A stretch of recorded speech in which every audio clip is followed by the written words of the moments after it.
1932 میں عراق کے قصبہ سلیمان پاک میں ایک ایسا روح پرور واقعہ پیش آیا جو اسلام کی حقانیت اور ہمارے اسلاف کے ایمان کا منہ بولتا ثبوت ہے۔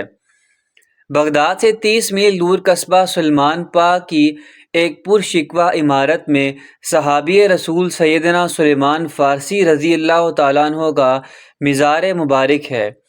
اور اب اسی مزار کے گنبد سے متصل رحمت للعالمین صلی اللہ علیہ وآلہ وسلم کے دو جلیل القدر صحابہ جن سے متعدد احادیث مروی ہیں، حضرت حذیفہ بن یمان اور حضرت جابر بن عبداللہ بن عمر بن حرام الانصاری رضوان اللہ علیہ اجمعین کی قبور پر نور موجود ہیں۔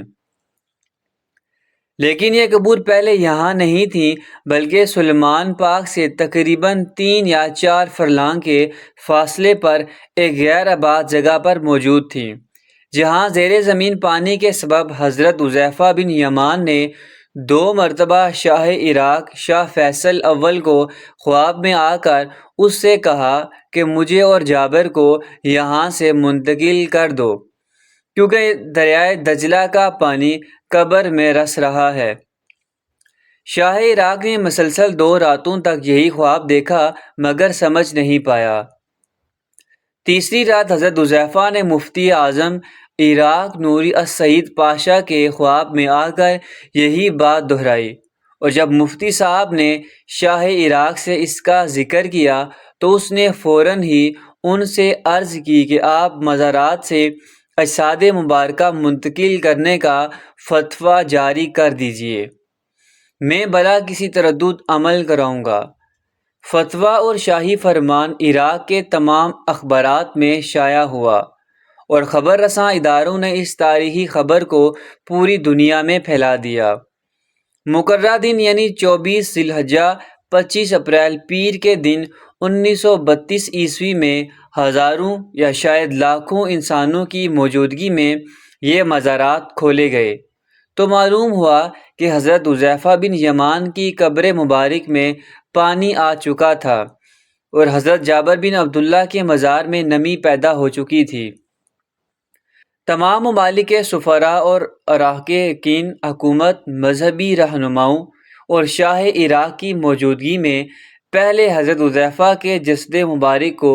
کرین کے ذریعے زمین سے اس طرح اوپر اٹھایا گیا کہ مقدس نعش کرین کے ساتھ رکھے ہوئے سٹریچر پر خود بخود آ گئی، اور پھر کرین سے سٹریچر کو علیحدہ کر کے شاہ فیصل، مفتی اعظم عراق، وزیر مختار جمہوریہ ترکی اور ولی عہد مصر شہزادہ فاروق نے کاندھا دیا، اور یہ جسد مقدس بڑے احترام سے شیشے کے تابوت میں رکھ دیا گیا۔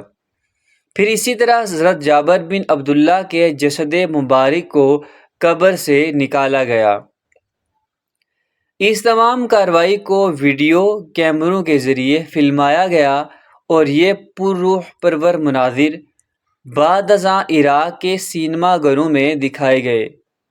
ان واقعات کو براہ راست دیکھنے والوں میں مسلم اور غیر مسلم ہر طرح کے افراد شامل تھے۔ ان مناظر کو دیکھ کر ہزاروں غیر مسلموں نے اسلام قبول کر لیا۔ حدیث لکھنے اور روایت کرنے والے ان عظیم المرتبت صحابہ کرام کے چہروں، کفن اور ریش مبارک دیکھ کر ایسا لگتا تھا کہ جیسے انہیں رحلت فرمائے 1400 برس نہیں بلکہ صرف چند ہی گھنٹے گزرے ہیں۔ سب سے حیرت انگیز بات یہ تھی کہ دونوں صحابہ کرام کی آنکھیں کھلی ہوئی تھیں،